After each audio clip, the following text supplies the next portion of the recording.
तो गाइस आप देख सकते हैं हम यहाँ वीडियो बनाने आए थे। ये हमारी औरत बनी थी पूरे रोड पे, यकीन मानो। ये देखो हमारा मेन रोड है, यहाँ से तकरीबन 800 गाड़ियाँ गई हैं, लेकिन सारी इसको ऐसे बोल के गई हैं।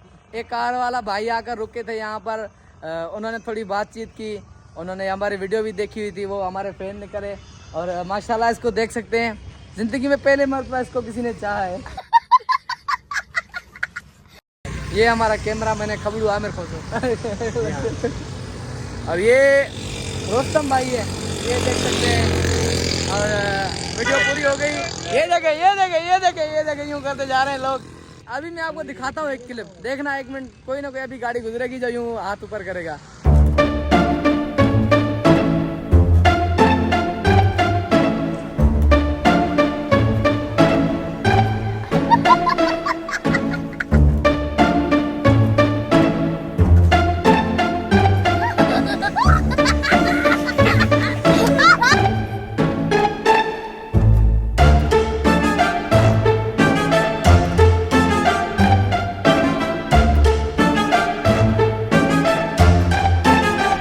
Fiore.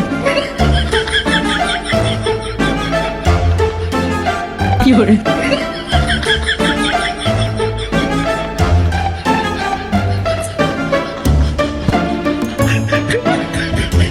ओके, अल्लाह हाफिज।